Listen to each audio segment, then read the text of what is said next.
Cab Forward 4247 sprints across the desolate and arid environs of northeastern California along Southern Pacific's Modoc Line, the railroad's last bastion of high-altitude articulated steam. It's the winter of 1955-56, and the curtain is about to drop on SP's spectacular steam show. The final revenue run of a Cab Forward will occur on November 30th, 1956. As we'll see time and again, these unconventional locomotives were operated on main lines throughout the state, not just in California's Sierra Mountains, the place that necessitated their design. Cab Forwards were operated in all types of service and pulled many a passenger train. They ruled Southern Pacific's rails throughout California and nearby states for 47 years.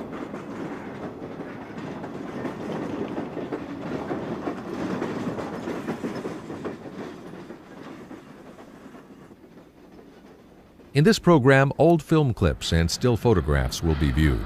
These images were shot by a variety of people, some known and some unknown, along SP's main lines throughout the state. We'll briefly look at the history leading to the development of the AC-type locomotive, and we'll point out changes made to their appearance during the evolution of engine classes AC 1 through 12. Two special guests offer insight through their memories, research, and photographs. Dr. Bob Church, a railroad historian and author, wrote Cab Forward, the story of Southern Pacific's articulated locomotives. He'll entertain and inform us with interesting facts and stories. Stan Kistler, a highly regarded railroad photographer, grew up in Southern California and on many occasions photographed Cab Forwards in action. Both men were on hand for the grand finale of the Cab Forward, a fan trip billed as the last run of a Cab Forward over Donner Pass. That trip occurred on November 30th, 1957. A separate DVD of this event, an Albert C. Phelps film, is available from Pentrex. 256 of these atypical locomotives were built. All were scrapped with the exception of one. The last Cab Forward built, AC 12 4294, was saved from scrappers' torches at the 11th hour and now resides at the California State Railroad Museum in Sacramento. It's amazing only one of these locomotives was preserved, since they were common to California and of an unusual design. Had it not been for the tireless work and dedication of Fred Stint and members of the Railway and Locomotive Historical Society, an example of these locomotives would have been lost forever.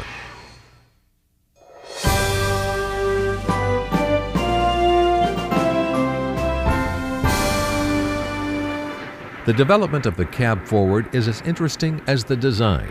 Dr. Bob Church explains how this unusual concept came about, why it was a necessity, and describes how the locomotives evolved over the 34-year period they were built. Motive power development was really dictated by the severe grades over the Sierra Nevada between Roseville and Sparks, Nevada. And by the turn of the century, the smaller engines that were prevalent just could not handle the larger cars, the tonnage that was being shipped with the growth of California. So the Southern Pacific went to a concept developed by Anatole Mallet, a Frenchman. That concept being two engines under one boiler. The front engine was hinged so that it could swing through curvature. And the SP decided to go to Baldwin Locomotive Works, and they ordered two locomotives of the 2882 type, meaning two 280s under one boiler.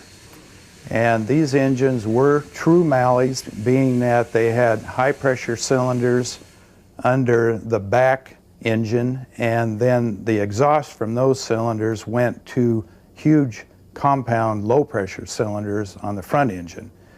And these proved to be very successful. The problem was that after test trial runs, the engines, the exhaust, the great amount of exhaust coming through those four cylinders just totally asphyxiated the crews. They just could not stand being in the cab.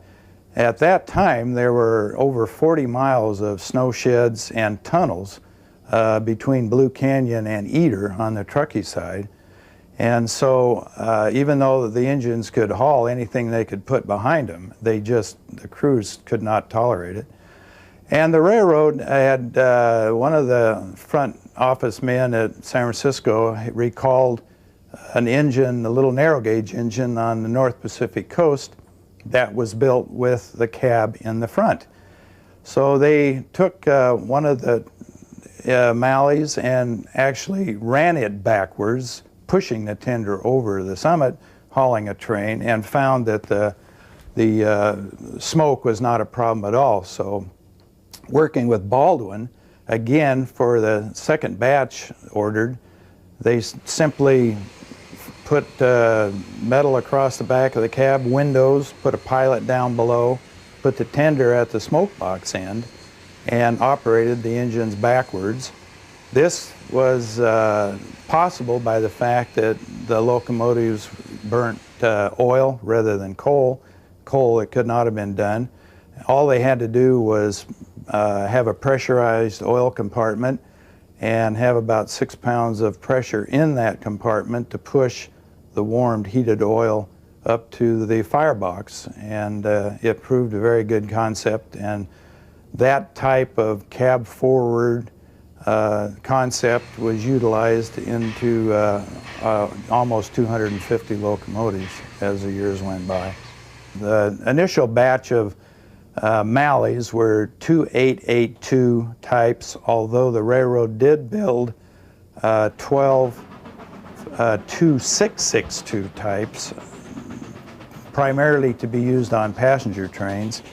These locomotives, in their design concept, almost immediately, one of the first runs bringing a passenger train westbound down the Sierra Slope, derailed because of the long overhang on the front cab end, and that one wheel lead truck, because the trains were going higher speed than a freight would be, did not direct the locomotive into the curves.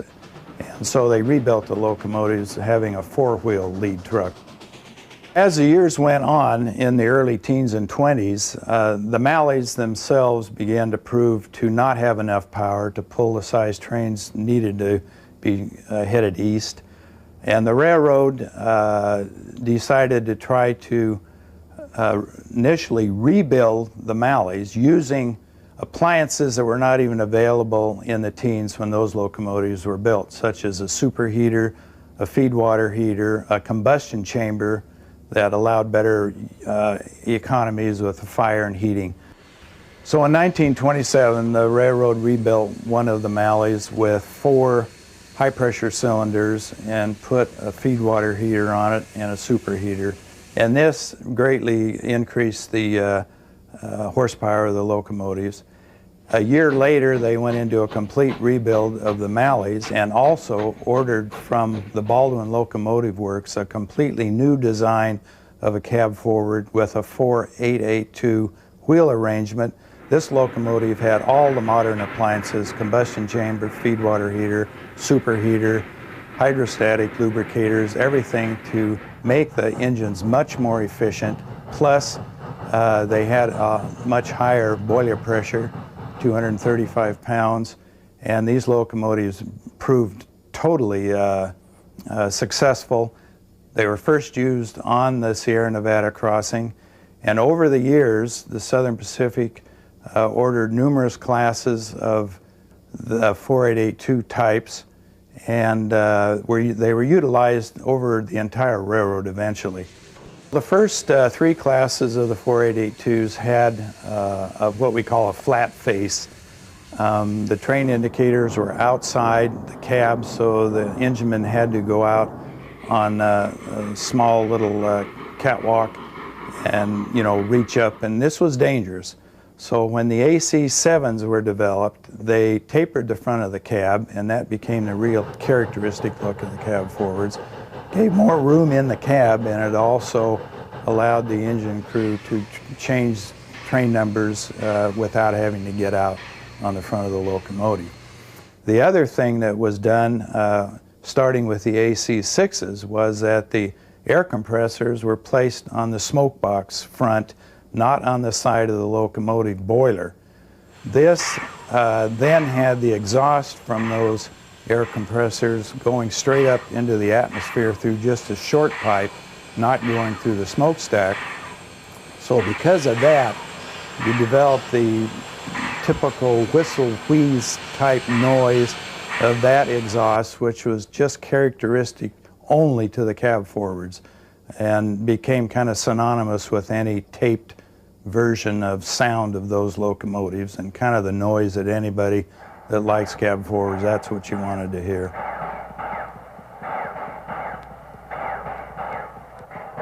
If you just heard those air pumps, you know instantly that's what it was, because no other locomotive sounded that way.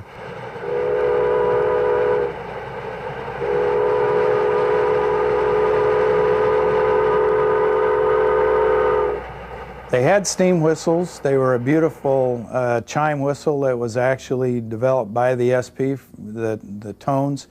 They were controlled not by a rope that was typical, but they were controlled by an air valve. They were either on or off, and the engineer couldn't control the tone and the amount of whistle, which could give him a variation in the tone. These classes also had an air horn, which you can see. The air horns were used because the whistle was further back, and they found an air horn facing traffic and at a grade crossing was much more audible than the whistle.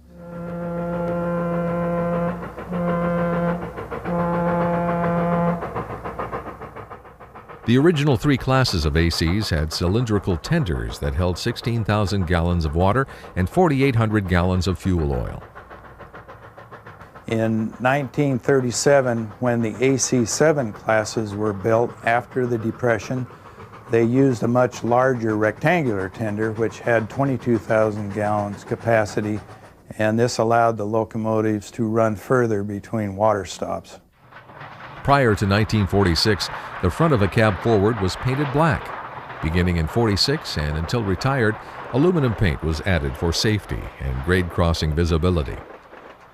The space between the rear smoke box, air pumps, and the tender, it was probably 6 to 8 feet of a flat platform with handrails on it and ladders the crew could get up onto to service the air pumps or get up onto the tender to take water and oil.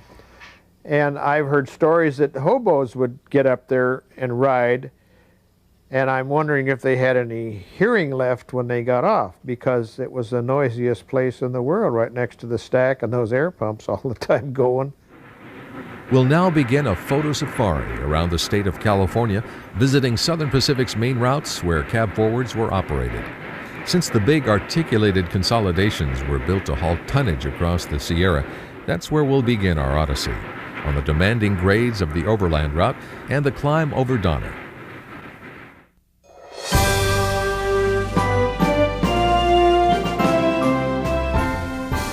SP has always referred to Donner as the Hill, and the climb begins just outside Roseville. The tracks climb steadily through Colfax and around Cape Horn. From there, the line reaches higher elevations and passes through scenic areas including Emigrant and Yuba Gap. Now in the High Sierra, the tracks pass through Soda Springs, over the summit at Norden, and then plunge down Gray to Truckee. East of there, the line follows the Truckee River on a much gentler course to Reno and the division point of Sparks.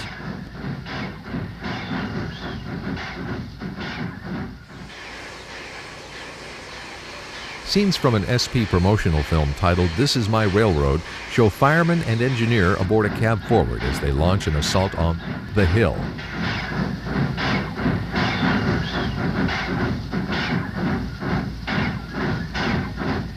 Train 28, the Overland, heads east into the Sierra through driving rain and meets westward counterpart Train 27.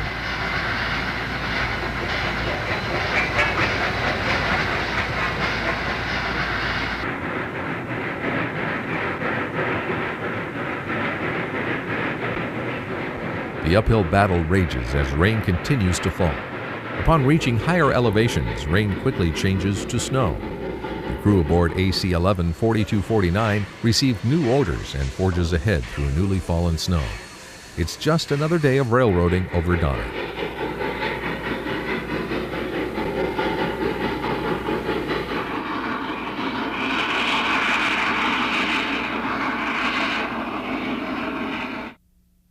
Mail is picked up by Train First 27 at Truckee.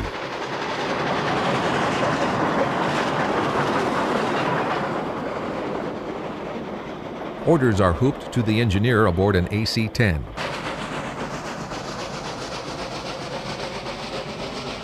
An AC-8 helper returns light at the Norden snow sheds.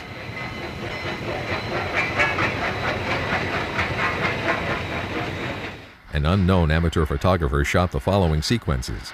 He began his day's work near Newcastle, just west of Auburn, and caught an eastbound cab forward leading a heavy freight up the hill.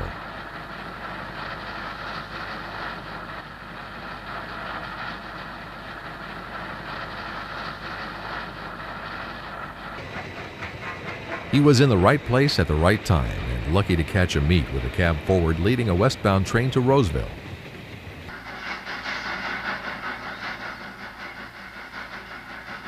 A second cab forward works as a mid-train helper, and it gets assistance from a consolidation near the rear of the train.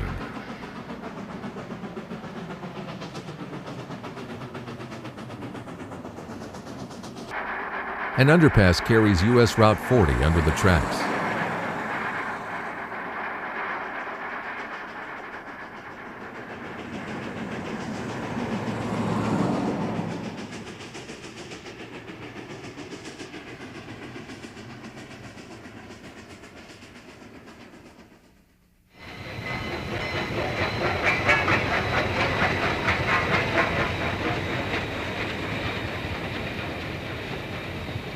The photographer was using up all his luck today and caught another meet, this one at Colfax.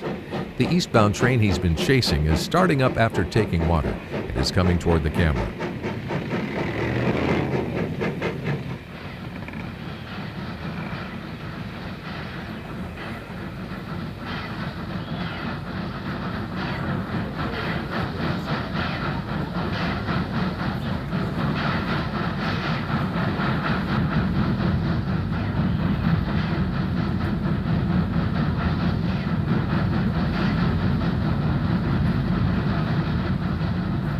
Either the consist between and behind the helpers has changed, or this is not the same train. 11 cars are missing, or may have been set out somewhere between Newcastle and Colfax. Consolidation 2519 brings up the rear of the freight. It was common practice to have an AC and a 280 working as helpers on this route. The next location was some distance up the line. For whatever reason, the photographer bypassed a shot at Emigrant Gap and waited for the train at Soda Springs, west of the summit.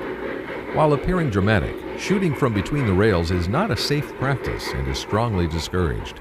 The engineer turns on the headlight as a visual warning.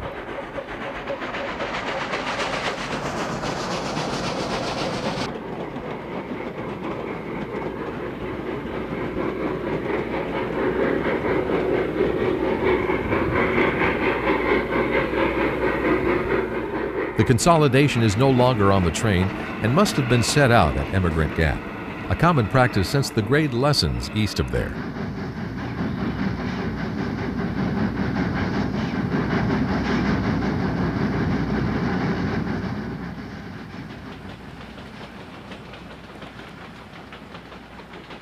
At an unknown location, presumably in the foothills, an AC-12 powers an eastbound upgrade. On the rear, 10-wheeler 2347 shoves hard. It was rather unusual for 10-wheelers to be used in helper service on Donner Pass. On 2 different days, train 27, the Overland, is viewed near Newcastle.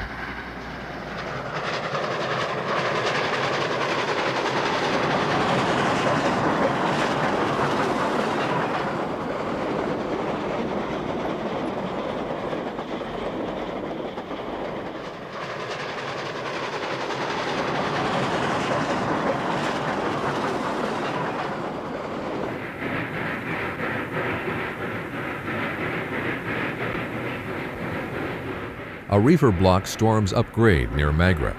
A couple of cab forwards are on the train, but the more interesting locomotive is the Point Helper. It's a 210-2, recently outshopped at Sacramento and undergoing a shakedown run in helper service as it works its way to the Salt Lake Division. This type of locomotive was the mainstay power on freights across the desert. A short clip of another train shows it coming downhill in the same area.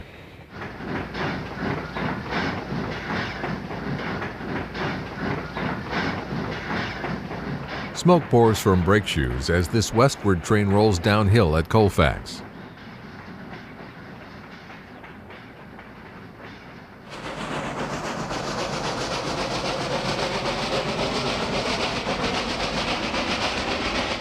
At Emigrant Gap, an eastward reefer block pounds uphill as two cab forwards return light. A helper assists the reefers up the mountain.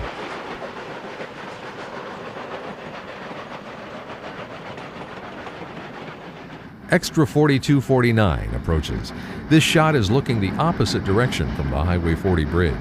Note the maintenance crew and speeder in the foreground.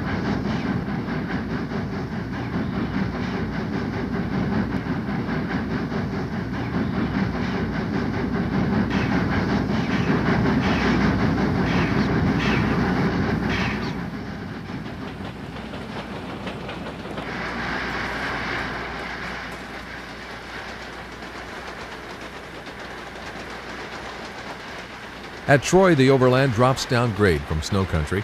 Note the Pennsylvania Railroad sleeper in the consist.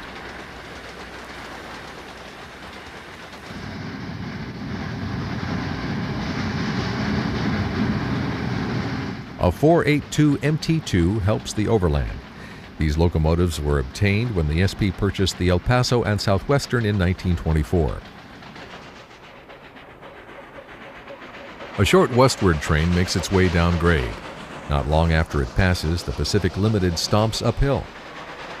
Company photographers filmed several other trains here. This is the fill at Secret Town above Magra.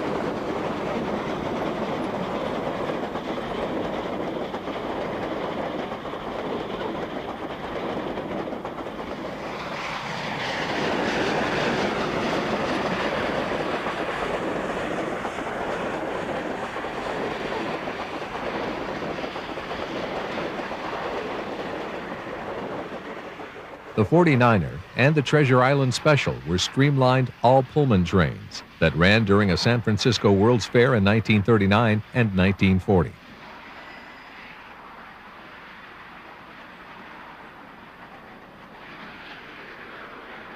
This was Emigrant Gap in the days before an interstate freeway was built.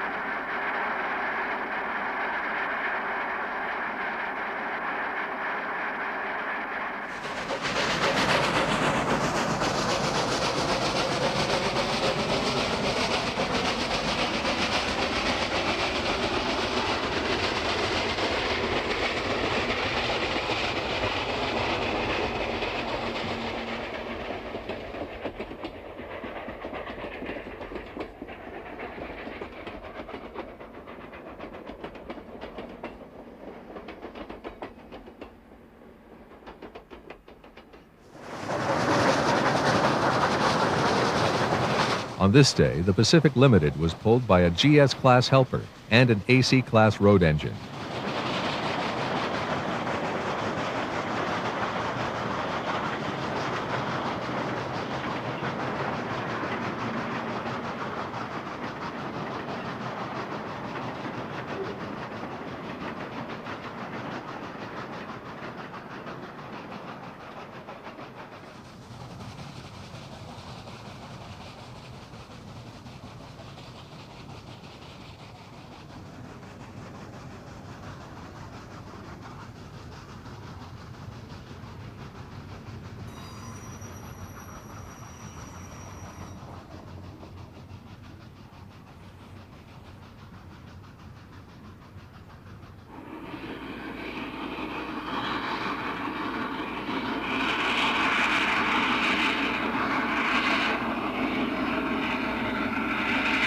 A plow-equipped consolidation leads the westward overland toward the summit.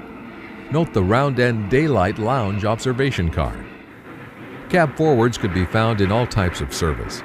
Here AC 8 4197 shoves a Jordan spreader to clear newly fallen snow.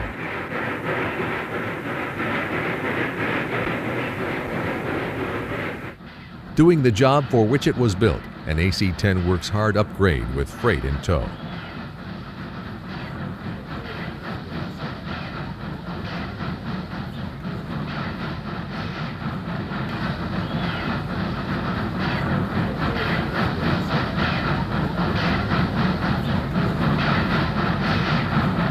Smoke from around the curve tells us this train has help on the rear.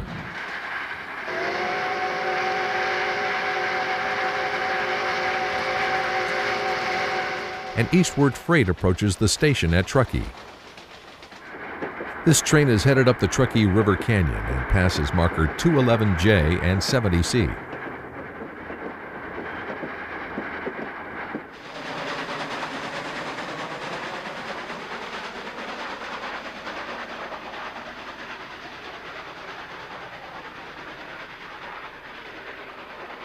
The Pacific Limited heads east and is about to cross from California into Nevada.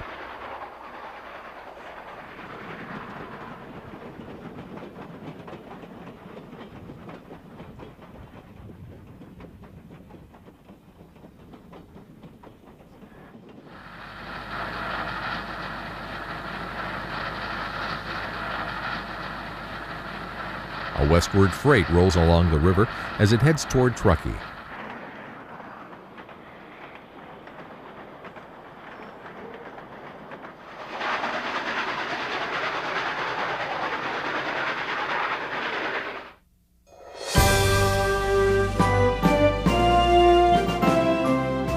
From the spectacular mountain scenes of the overland route, we now head south down the San Joaquin Valley. The valley route runs through Stockton, Modesto, Fresno, and on to Bakersfield. From there, the line heads southeast across the Tehachapi Mountains, drops down to Mojave, and runs across the high desert. It then runs southwest through Soledad Canyon to reach the greater Los Angeles area. Because of the flat terrain, not many ACs were filmed in the valley, even though it was one of the final places to see these locomotives in operation. Stan Kistler made a trip through here in 1954 and stopped to photograph the impressive San Joaquin River Bridge at Herndon. Although we don't know where the scene is located, portions of the valley and the coast route are lined with eucalyptus trees and look very much like this.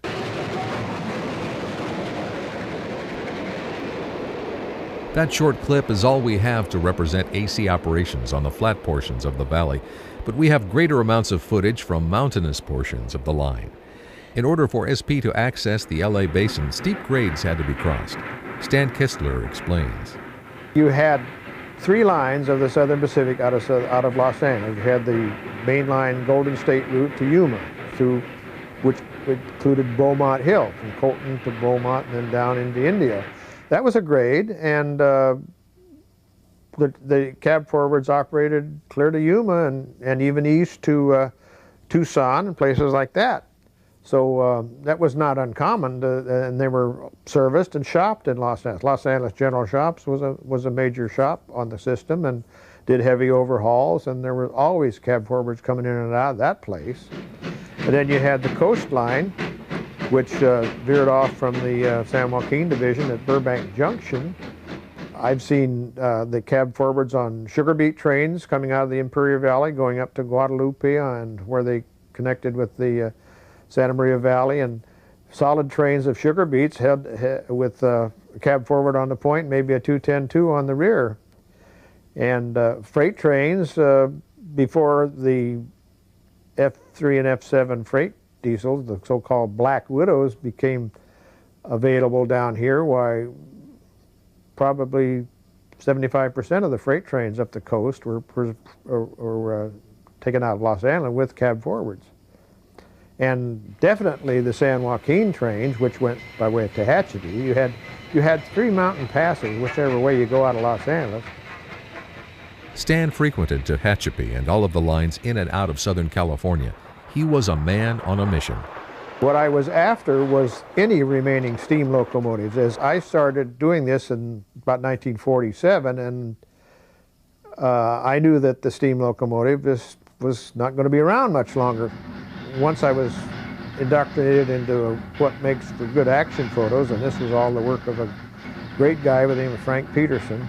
He showed me, you know, get up high on a curve or get someplace where they get a tree in it or get some framing and work the train into its surroundings. And it's always been my goal to do just that, make it more interesting than just a plane coming at you shot. And also with the steam engines, the steam and the smoke could make or break a picture, and you had to take what you got. Tehachapi, of course, has always been a magnet, drawing railroad photographers to its scenic beauty and engineering marvels. Here we see a cab forward rounding the loop to pass over the end of its train.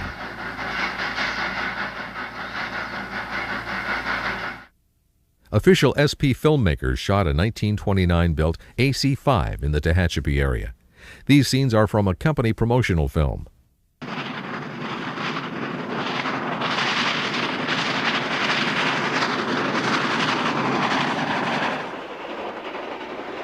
A Mikado-type engine helps and is followed by another AC on the rear.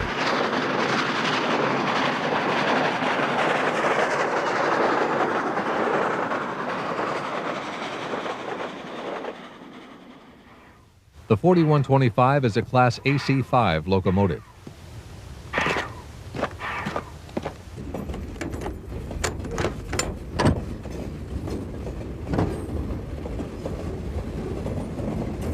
While the brakeman calls the dispatcher, a westbound train passes by, carrying military equipment. Extra 4125 East pulls out of the siding at Marcel.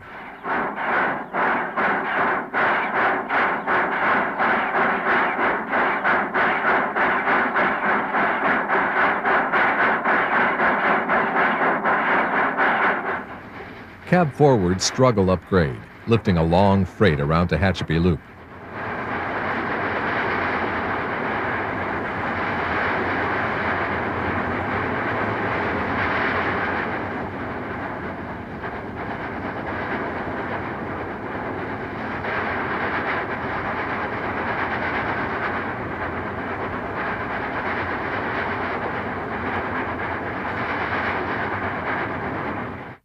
Here's a short clip of an AC-8 working up Tehachapi.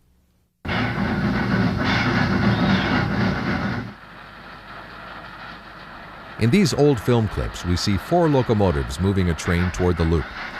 We're witnessing excellent firing on all 4 engines as clean steam exhaust rises from the stacks on this cold day. A cab forward leads the train.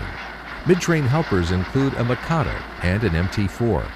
A second cab forward is on the rear, 6 cars ahead of the caboose.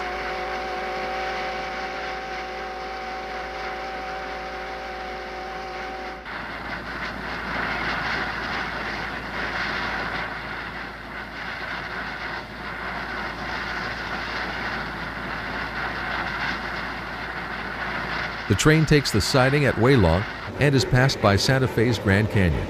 It's being pulled by a set of FT diesels and none other than famed 484-3751, the preserved Santa Fe Northern that on occasion still operates over Tehachapi.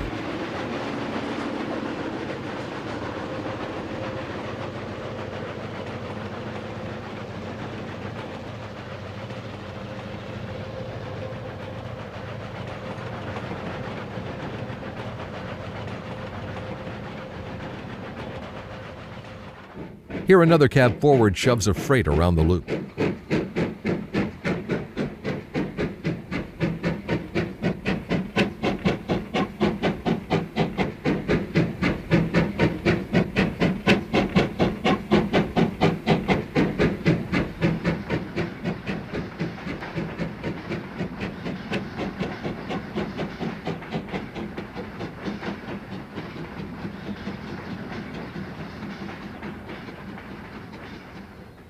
Heavy black smoke pours from a mic behind AC-10 4222.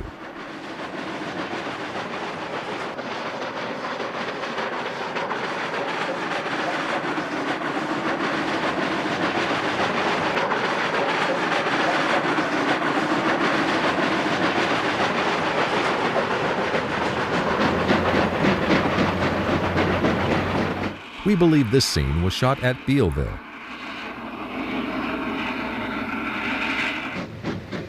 From above the loop, an ABBA set of Black Widow F units leads a freight upgrade.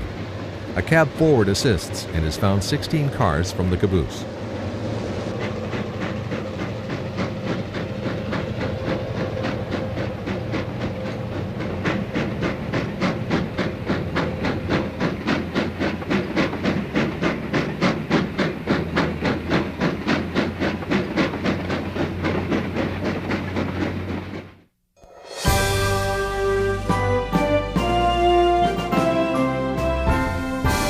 This was arranged by Mr. John Ferris, who had formed the Railway Club of Southern California. It was a group of people who just loved to go out on trains. There were maybe 10% of us were nuts and bolts rail fan. The rest just wanted to ride a train. And the fellow that he set this up with was happened to be head cashier for the old Farmers and Merchants Bank in Los Angeles, Mr. Chet Hogan. Chet Hogan was a great movie maker, and some of the film is his. But also J. Allen Hawkins, a commercial photographer in Pasadena, is the one who shot the footage that you're looking at. And it was a trip from Los Angeles, which ended up in Caliente, with a special Southern Pacific train.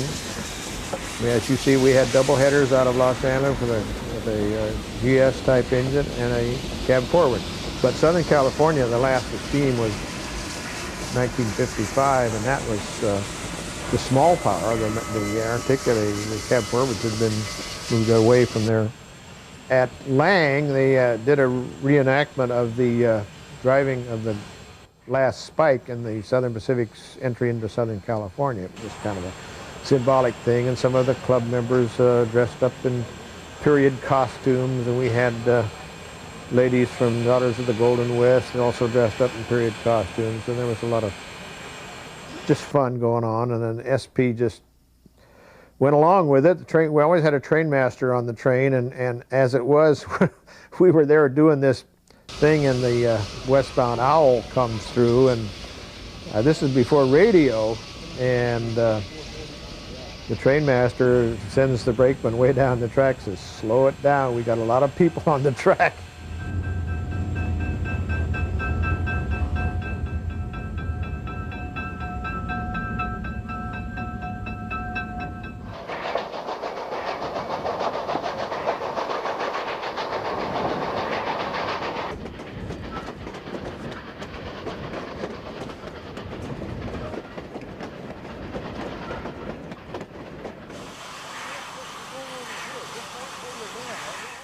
At the loop, the special took the siding to meet train 804.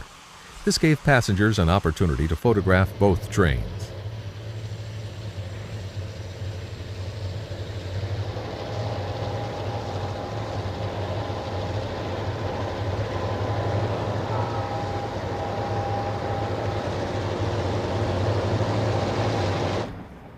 A view of the lower track shows the freight being helped by a pair of Alco RSD-5 diesels.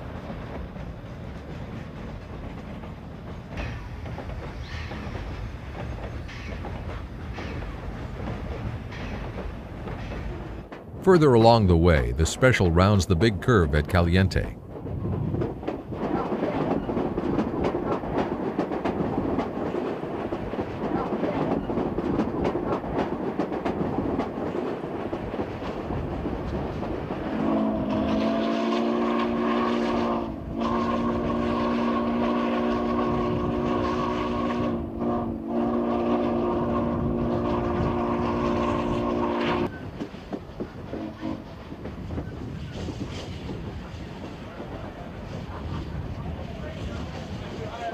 When we got to Caliente, why, they cut off the engines and sent them to Bakersfield.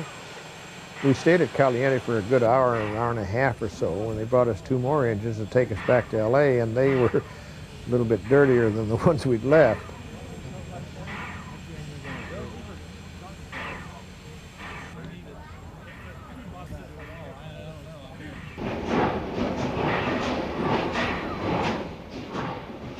A photo run is performed at Caliente before departing for Los Angeles, and the 2 locomotives slowly round the curve.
Back aboard the train, the special heads for Los Angeles with a group of satisfied passengers. Wonderful memories of what big-time steam railroading was all about will be with them for years to come. Stan Kistler spent most of his free time as a young man photographing the last days of steam in Southern California. Here we see just a few of the hundreds of pictures he made during this period of time. Double-headed Train 57 is captured with 2 cab forwards on the point. It would have been very unlikely to see this done on a freight train. View the bonus material at the end of the program for an explanation.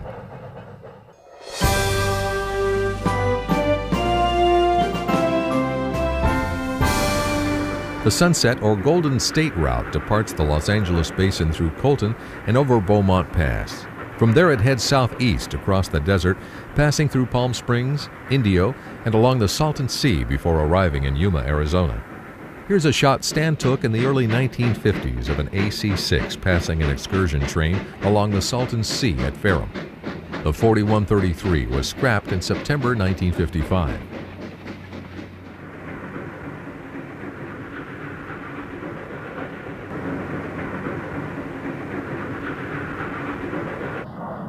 An AC-8 pulls up a siding on the east side of Beaumont Pass to wait for an eastbound to clear.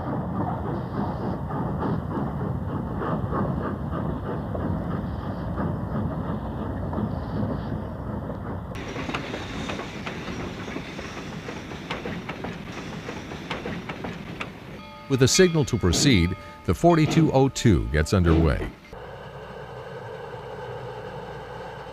The train passes another freight as it nears the summit next to U.S. Highway 60.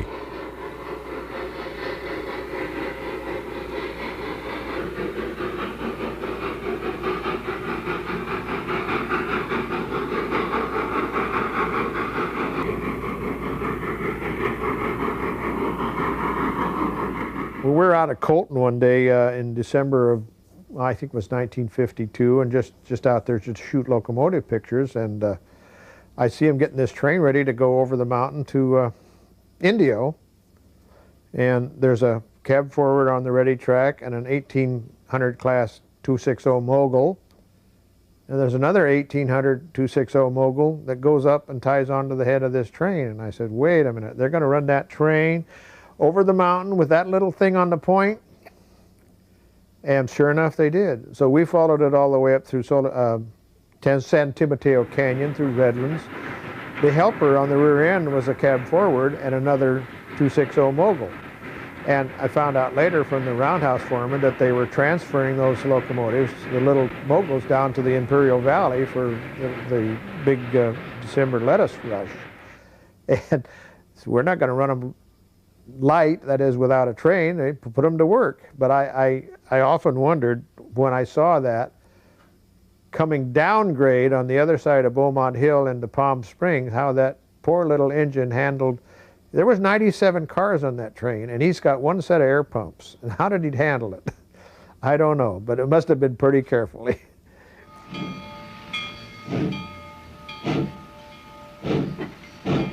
On another occasion, Stan took this shot of a westbound departing Colton. The consolidation was used as a Colton switcher.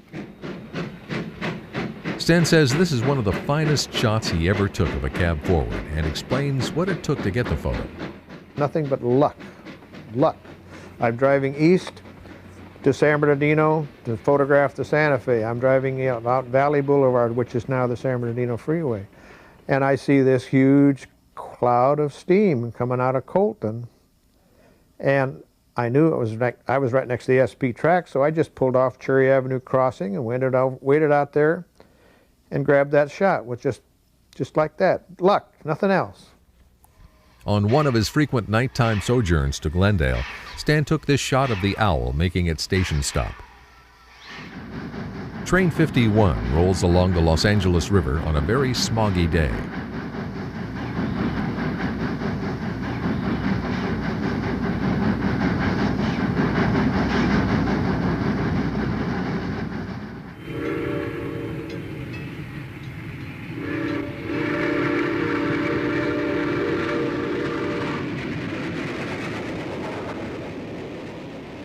Second 803 rumbles across the Pacific Electric tracks at Glendale Tower.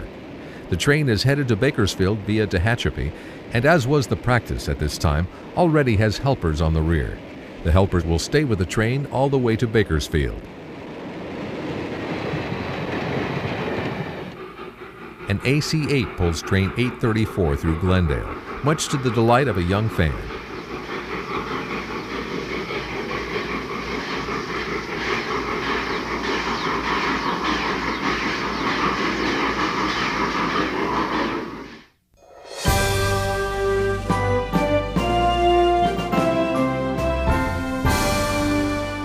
We'll now follow the coast route back north. The line runs from Los Angeles through Santa Barbara, San Luis Obispo, and up through the Salinas Valley to the Bay Area. While we have a fair amount of footage from Southern California, scenes from further up the line have proven difficult to locate. An AC-8 heads out of the Los Angeles area and rounds Chatsworth Curve.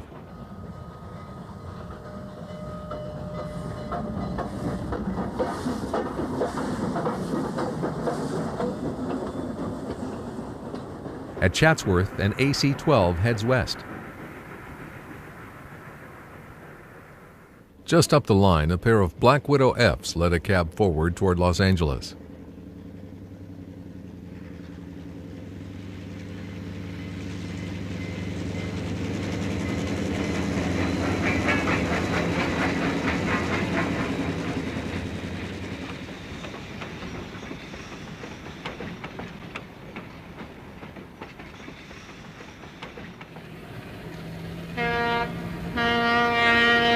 A reefer block comes past the same location.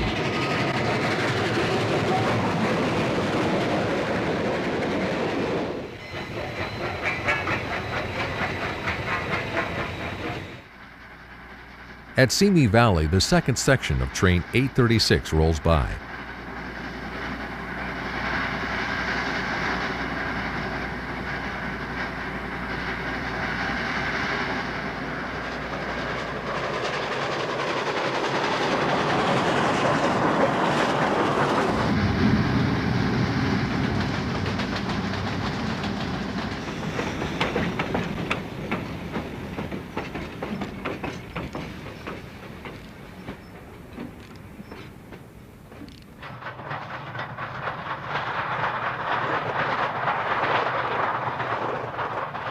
On this day, second 831 is made up entirely of flat cars. A large highway construction project was underway up the coast, and rock was being moved on these cars.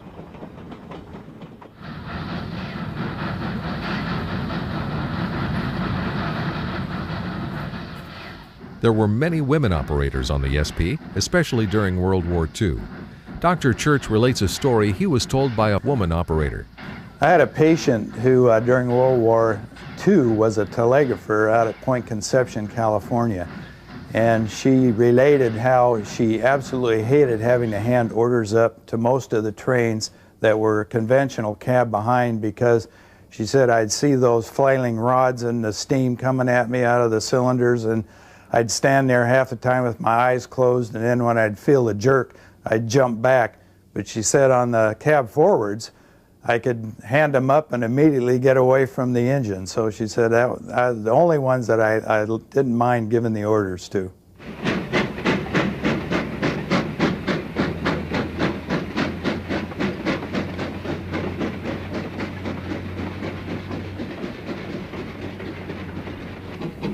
Here we see AC-11 4254 again, this time on train 829. The train has stopped at Oxnard to take on water. The locomotive was scrapped in April of 1955 after just 12 years of service.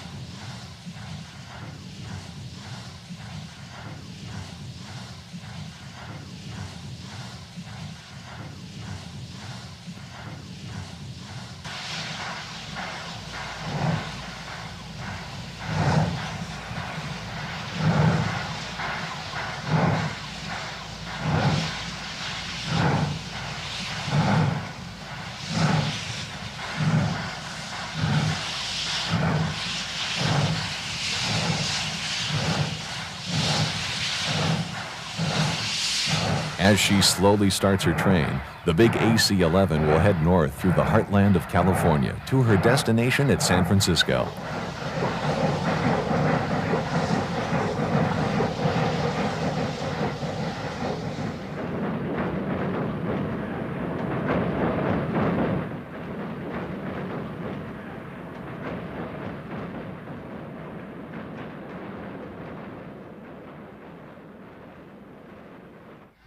Sister locomotive 4256 also makes a water stop at Oxnard.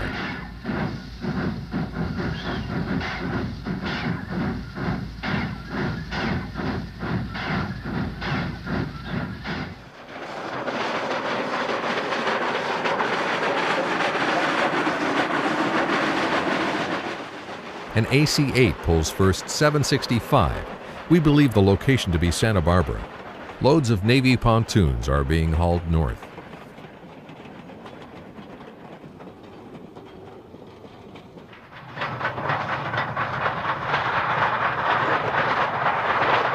First 765 rolls along the Pacific somewhere west of Santa Barbara.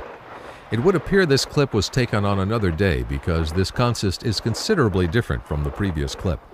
An all-black cab front indicates these shots were taken prior to 1946. An eastbound rolls across the steel trestle at Gaviota.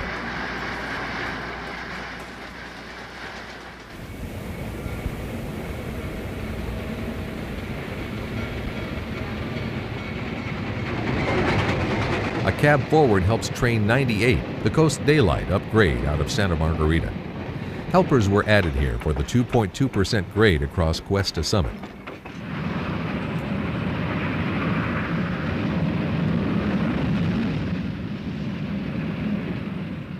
A freight hustles through Atascadero to conclude our coverage of the coast route.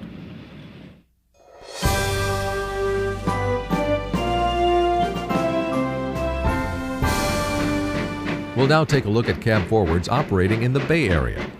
Most of the footage was shot in Oakland, Emeryville, and at the massive Benicia Bridge. A pan of the Oakland Roundhouse shows a couple of cab forwards present.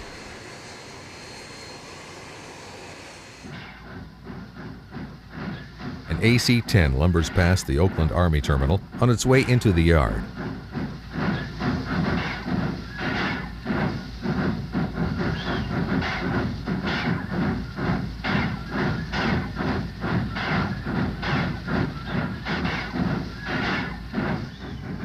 The 4241, one of just 8 cab forwards to remain in dead lines until 1959, was cut up in May of that year. By the end of 1959, all were gone, with the exception of the preserved 4294. A cab forward departs Oakland for Tracy on New Year's Day 1956. This marked the start of the final year cab forwards would remain in service. The final revenue run would occur less than a year from this date on November 30th, 1956.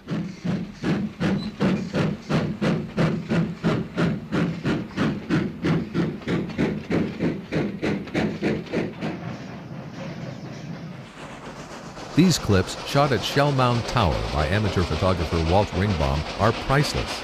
They may be in black and white and they may be a bit fuzzy, but they're of historic importance. They're the only shots we have of early ACs operating in the Bay Area. These are also the only clips we've been able to locate showing AC-4s in operation.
Early ACs viewed in these clips have had their train indicators retrofitted, so the numbers could be changed from inside the cab.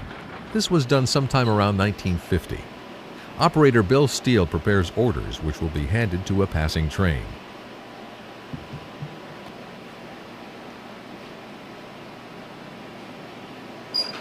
Bill heads to ground level, while the photographer chooses to remain in the tower to shoot the action from there.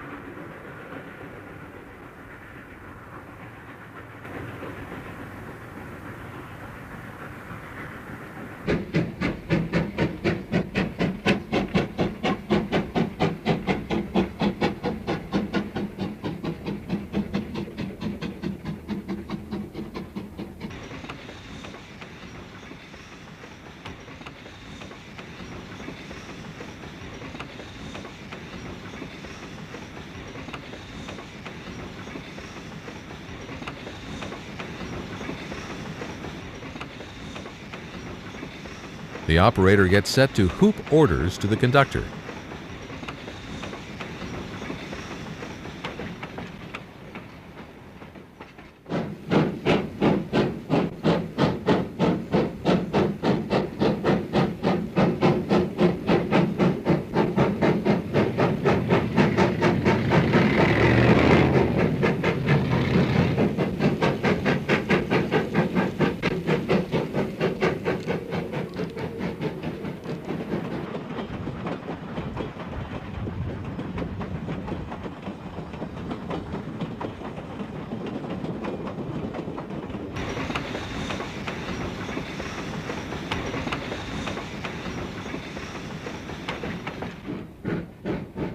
Walt, like many others, calls the ACs Malleys.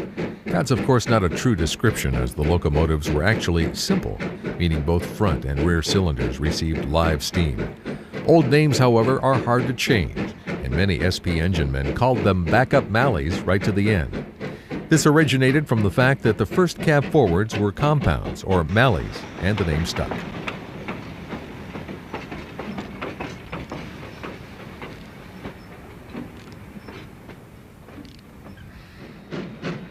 Here's the 4102 again, this time headed the other direction.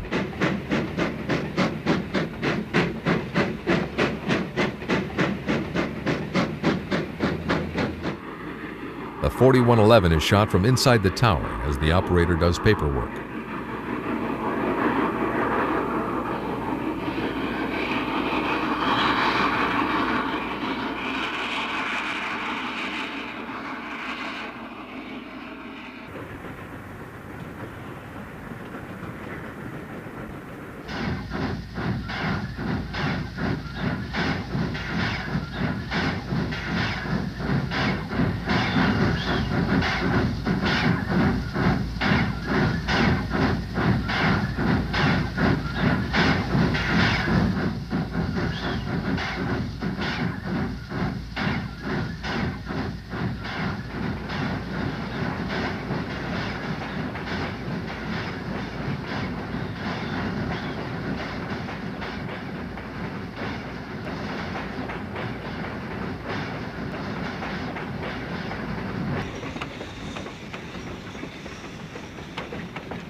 The 4102 makes another appearance.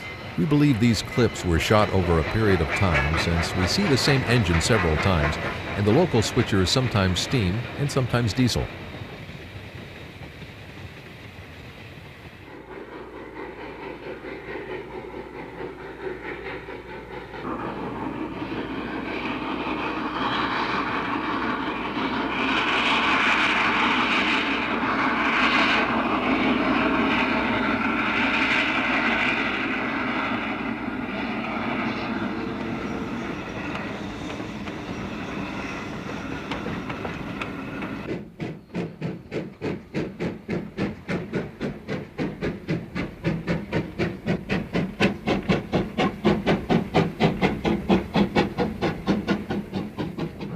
Here's the only cab-forward color shot we have of Walt's.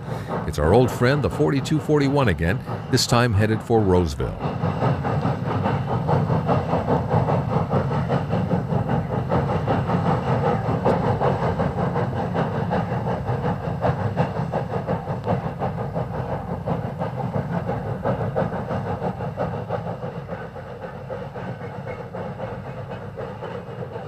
Note the caboose has silver safety paint on the rear. This was a trial done in 1954. Stan Kistler took this shot of an eastbound working through Niles Canyon. The train's headed to Tracy. An eastward move climbs the grade leading to Altamont Pass.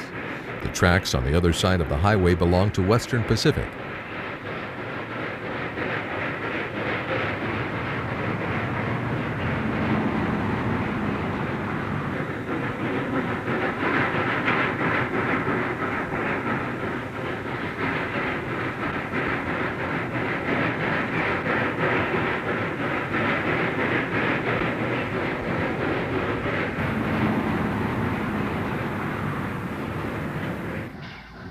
At Tracy, AC 124289 pulls out light and will then back onto its train. 403 operates from here to Bayshore Yard in San Francisco.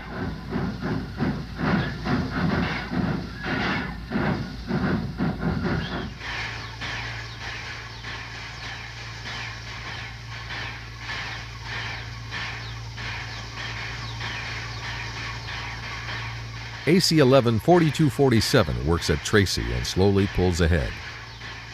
In the meantime, GS4 4443 leads train 429 westbound out of Tracy.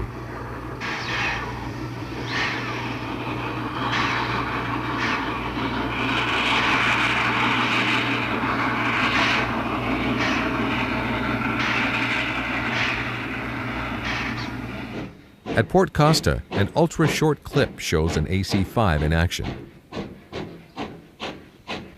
Here's a better shot of a train along the bay near Port Costa.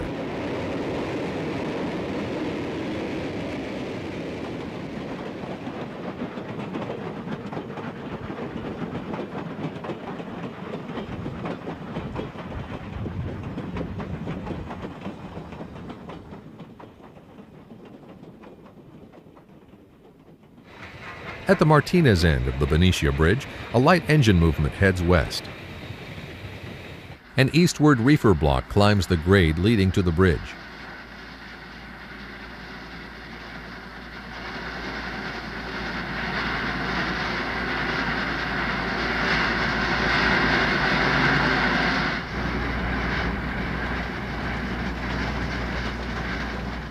AC 10 4222 follows the reefers and pulls its train up to the bridge.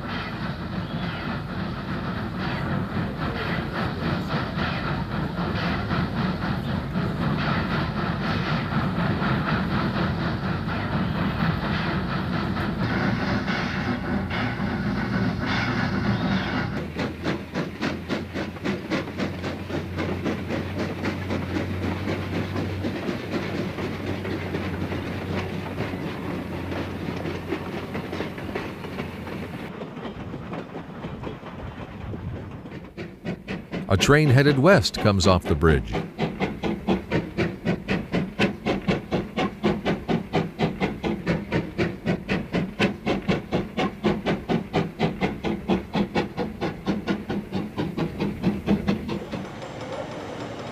These shots could have been taken at any one of Southern Pacific's general shops where work was performed on the ACs. They show a cab forward being lowered onto its running gear and then being prepped for service.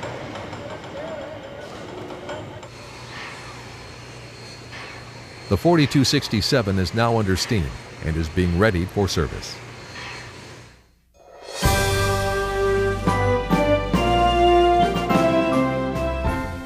From Roseville, the Shasta route heads north through Marysville, Red Bluff, and Redding to the crew change point at Dunsmuir. From there, the line heads to Klamath Falls, Oregon. We don't have a tremendous amount of material from the Shasta, but what we do have is very interesting. This clip was shot where the line goes from one tunnel to another north of the Pitt River Bridge.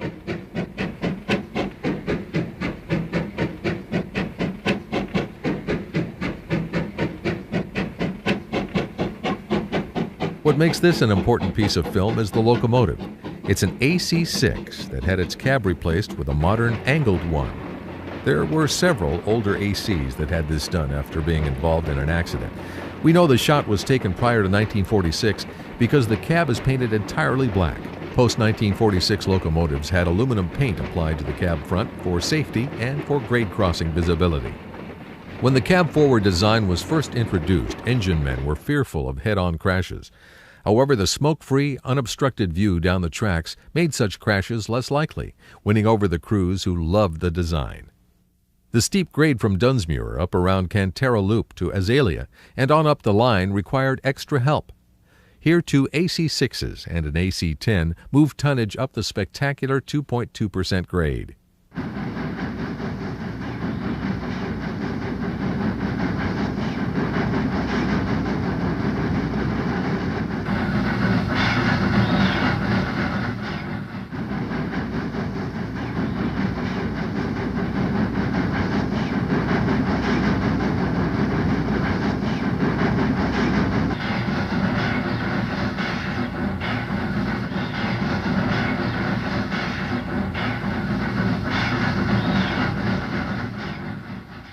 At Black Butte, an AC-6 helps a 482 MT-4. This northbound troop train was filmed during the Korean War.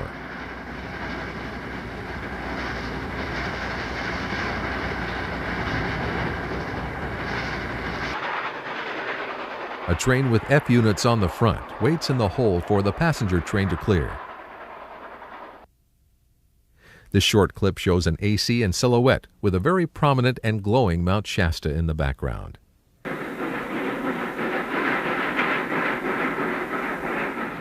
We believe this snowy, unidentified scene to be somewhere along the Shasta.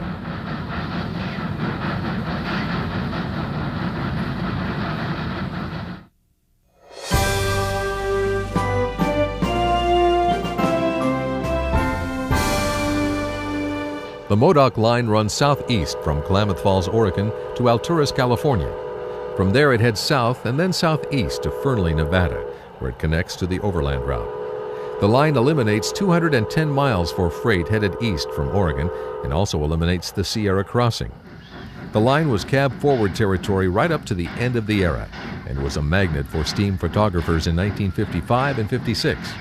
It was the final place to see ACs in mountain country. In addition, it was the only place in California to see Southern Pacific's other ACs, the conventional cab AC-9 models from the Rio Grande division.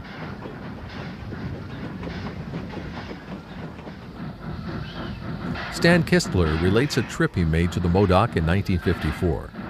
Coming back from Washington State, where I'd been shooting logging railroads on the Rainier operation on Olympic Peninsula, and I came down through Klamath Falls, and I said, well, I'm just going to drive over to Alturas because I heard there was still steam there, and they were using the AC-9 3800 class.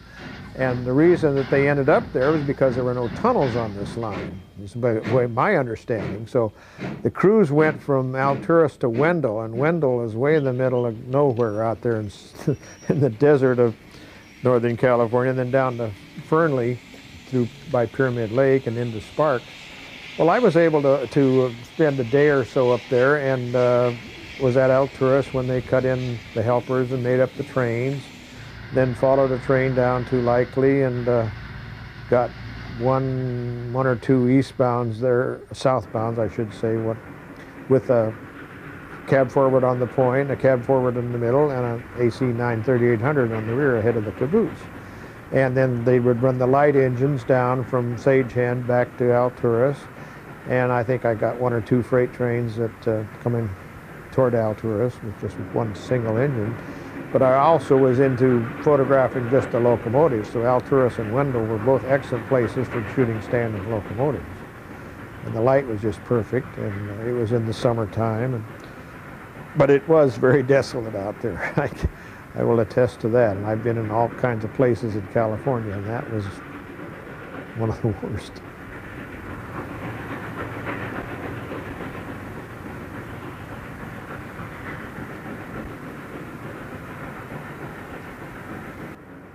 Will Whitaker shot these scenes of a southbound freight working up around Likely Loop. Uncharacteristically, black smoke pours from the engines.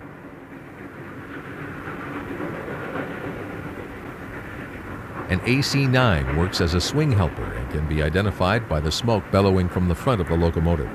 A cab forward brings up the rear of the train. Helpers were put on trains at Alturas and remained for the 32-mile climb to Sage Hen.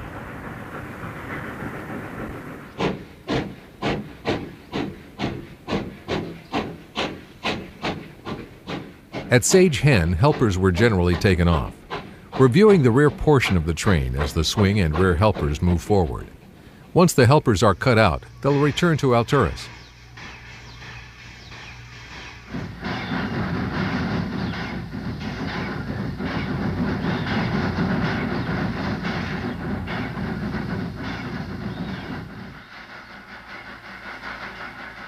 Here we see one rounding likely loop as it heads north. For an unexplained reason, some cab forwards operating on the Modoc had aluminum paint applied to the trim around number boxes, indicator boards, and headlights. Here we see the attractive paint job applied to the 4222.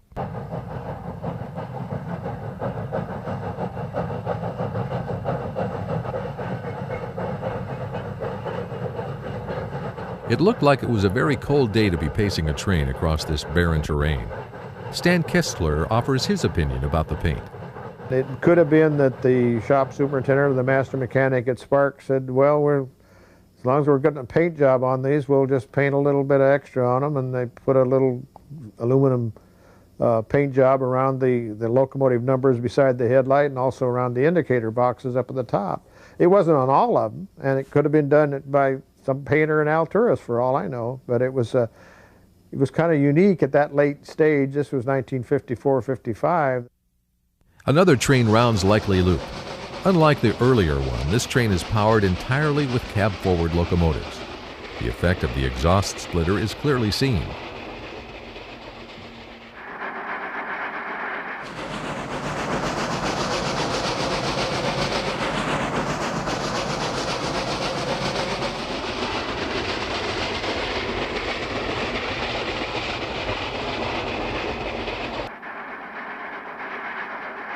The Modoc was the last place to witness cab forwards moving freight on steep grades, and the locomotives lasted here until spring 1956. However, the last cab forward to make a revenue move was the 4211, when it moved a train from Oakland to Roseville on November 30th, 1956. That run concluded operations with the exception of several light engine moves between Sacramento shops and Roseville. Back at Alturas, we observe one of the rare 3800 series Class AC-9 locomotives. These beasts were built by Lima as coal burners and ran between Tucumcari, New Mexico and El Paso, Texas. They were converted to oil and relocated to the Modoc in 1953. The 3800-4 and 5 were the final two in operation and were scrapped in May of 1956, perhaps just months after these shots were taken.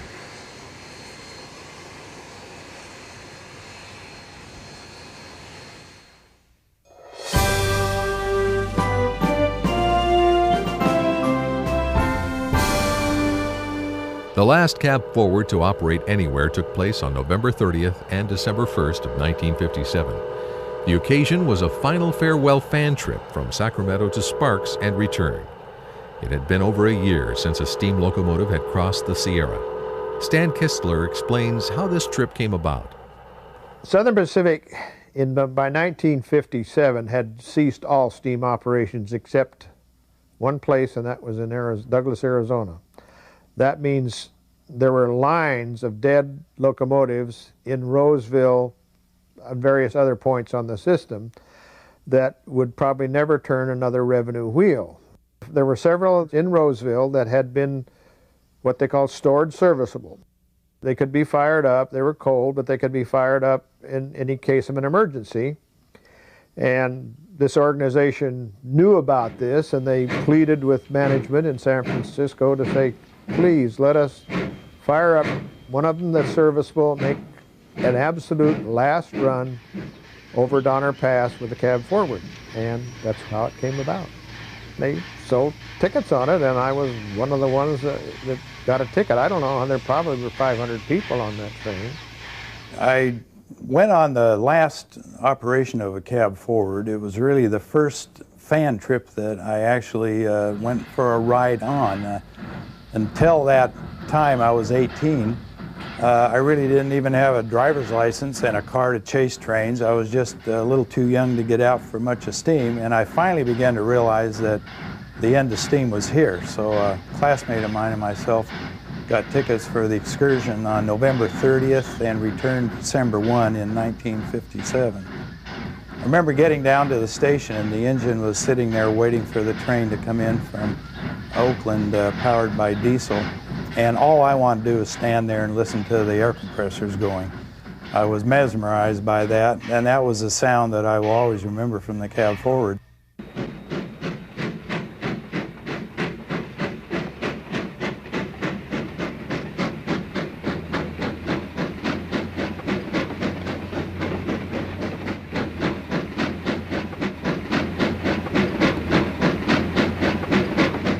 AC-11 4274 was chosen for the trip. It was the last cab forward to have been shopped, with Class 3 repairs being completed on January 12, 1957. Keep in mind that this was 6 weeks after all cab forwards had been taken out of service. At this time, there were only about 20 cab forwards remaining on the roster. Others had already been scrapped or were sitting in dead lines awaiting their fate.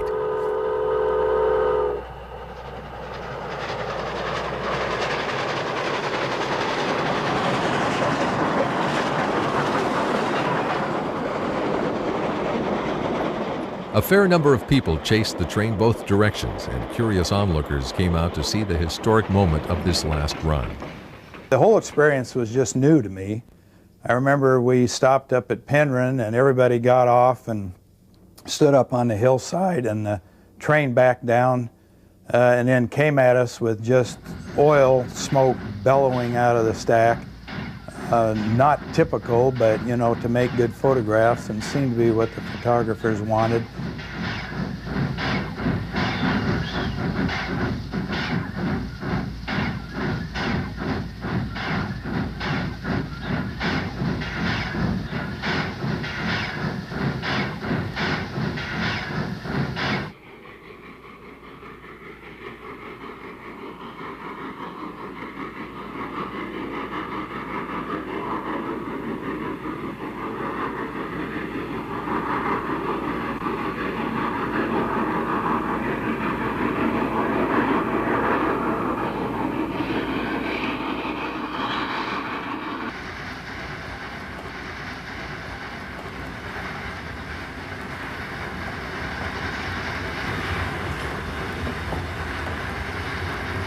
Got up in the baggage car where you could stick your head out, take photographs. You'd almost have to fight for a spot. Of course, all the trap doors and all the cars were open, people hanging out and so on. So it was kind of a learning experience for the first of many railroad excursions.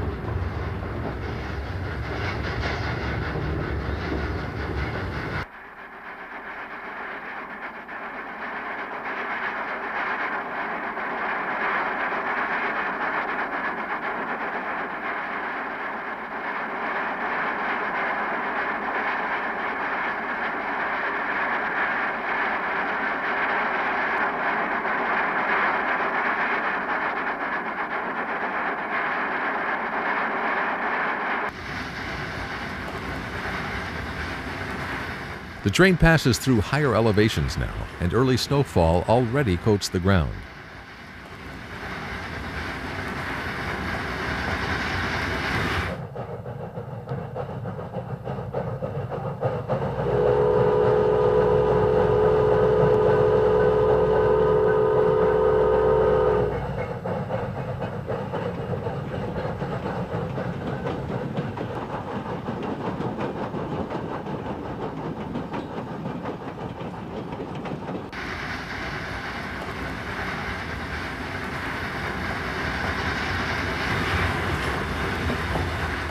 The train tops the summit and then glides down grade with brake shoe smoke rolling from the cars.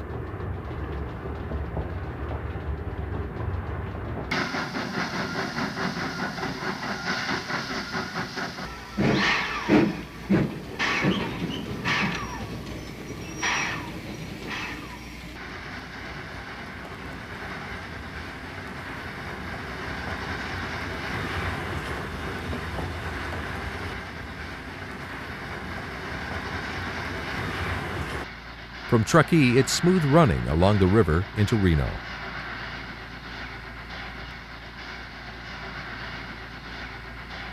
These scenes of the last cab forward over Donner are outtakes from an hour-long film produced by Albert C. Phelps.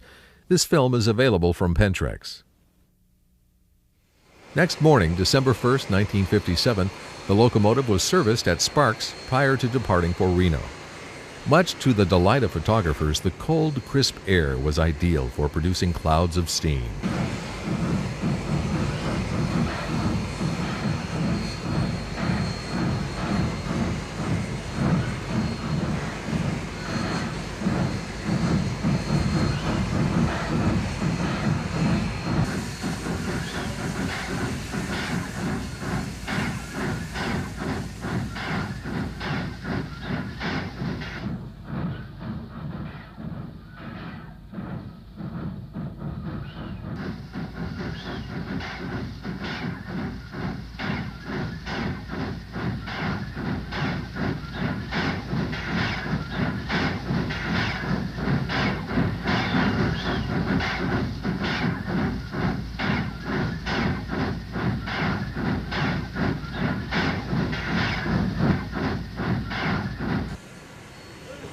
The next morning was really a memorable sight. It was cold. The train came in from Sparks, and my only real action shots of a cab forward were taken there as the train came in with just white steam going sky high right out of the frame of the camera. And we had a photo stop. We stopped in Truckee, we stopped in Colfax, and you know, just a memorable thing, and unfortunately that was the last time that they operated a cab forward. For the very last time, a cab forward stomps out of Truckee to tackle Donner Summit and the Sierra Crossing.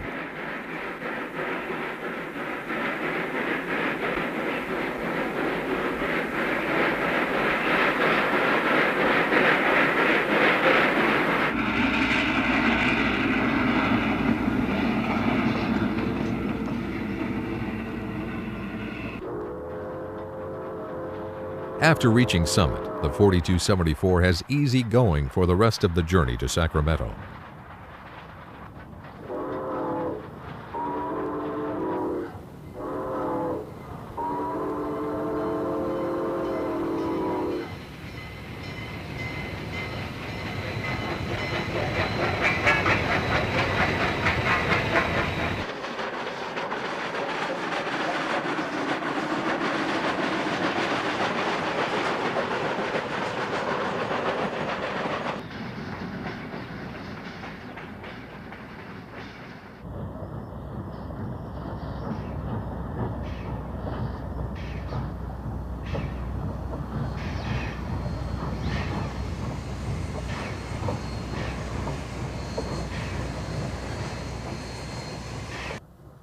One last photo run was performed at Newcastle.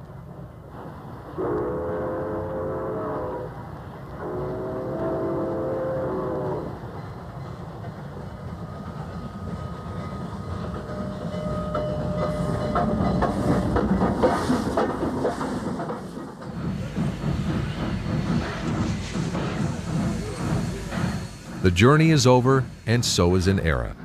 After returning to Roseville, the fire will be extinguished, and in just 2.5 months, the 4274 will be off the SP roster and cut up for scrap. Only through diligent efforts of Fred Stind and the members of the Locomotive and Railway Historical Society was an example of a cab forward saved.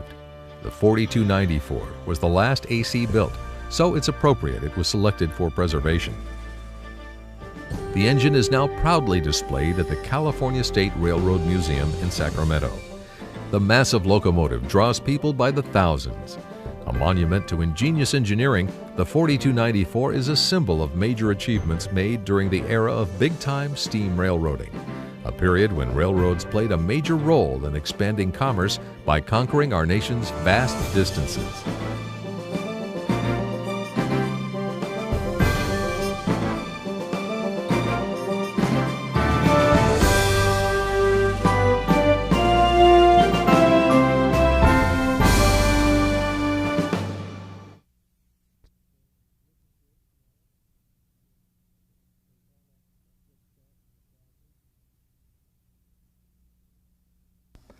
Well, I don't say it was festive, and I don't say it was sad. It was rail fans being what they are, they'll make any occasion a pretty good one. And even though at this point in time, 1957, there were an awful lot of first-generation diesel locomotives out there, and the younger fans were turning to their interest to the diesel.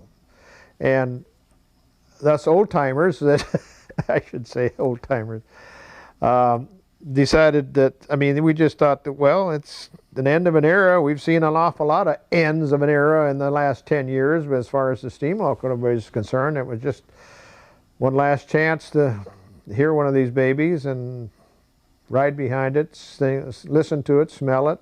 I mean, you know, there's all that good stuff, nostalgia.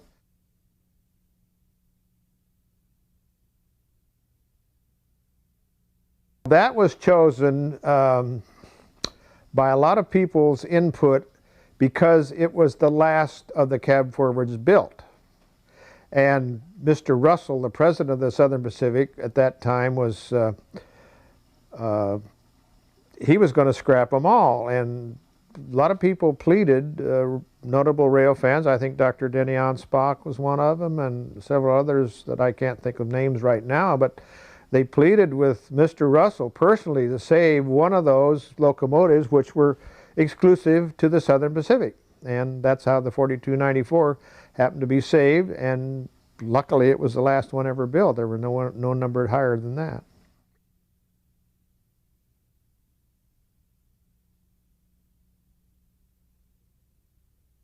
One of the things that I remember about Los Angeles, when the Malleys, the ACs were still coming in there, you forgive me, I used the term Malley, which is totally incorrect. That was a name that a lot of SP men call them. They call them backup Malleys, but they weren't Malleys. Malley is a compound type locomotive. So they'd bring in an engine, and it would be pretty darn dirty.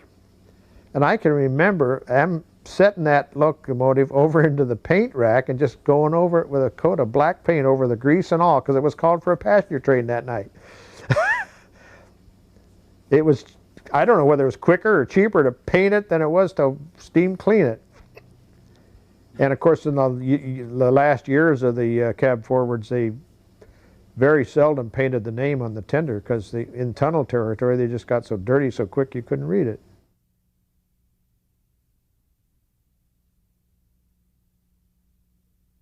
The concept of the North Pacific Coast locomotive, I believe, was that it was a water tube boiler, which was different than the standard boiler, and the boiler was tipped. And for some reason they decided to run the locomotive having the cab at what was the high end of the boiler. It tipped down at the smoke box end. And that was the only reason, I believe. They did not have the tunnels or anything like that, but it was strictly a different design of a boiler, and they put the cab out front.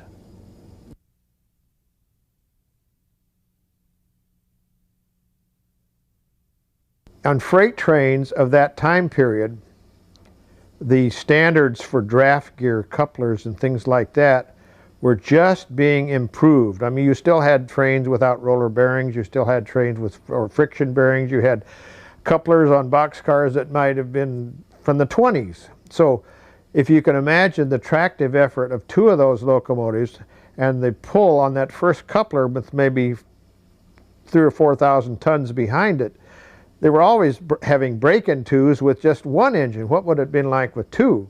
Now with passenger trains, you had more modern couplers, you had a shorter, train with less weight, and you had tight lock couplers. And it seems to me it stands to reason that they could double head them when needed because of the tonnage and the grade, and there would be not the pull on those couplers. They were just different design of couplers.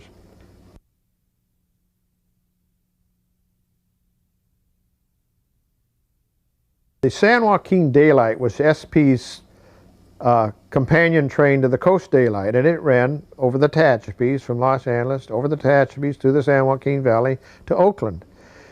for years and years and years, it was double-headed out of Los Angeles with two of the 4300 class mountains. In fact, 4 or 5 of them had actually been painted up in daylight colors. The cab and the tenders were painted in the two-tone orange and black, and they were used on that train. And one time, somewhere about 1951, somebody came up with the idea, well, we'll just run the San Joaquin Daylight with a cab forward from Los Angeles to Bakersfield, and we'll save an extra crew. We won't have to double head. Well, that lasted for a very short time because they could not make the time with that train between Palmdale and Mojave. They'd come down one grade, go across this long flat stretch, and then start up another grade. Well, the cab forwards could not wheel along like the high-wheeled 482 Mountain. So, okay, the passenger department says, we want that train on time. You're going to have to put 2 engines back on it. And that happened until the diesels came along.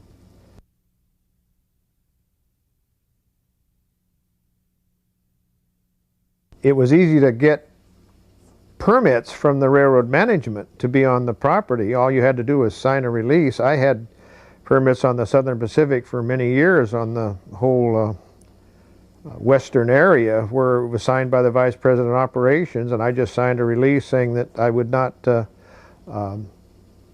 sue the railroad if I was injured, or my family couldn't sue if I was killed on the job. But it just allowed me access into all of the facilities, the major facilities, roundhouses, shops, this kind of thing. And it was a case of where, like on a Sunday, if I was at Union Station, which I often did, I'd walk across the bridge and walk through the Los Angeles general shops, and there would be nobody around at all. And I'd just look around and see what's going on, what's being worked on.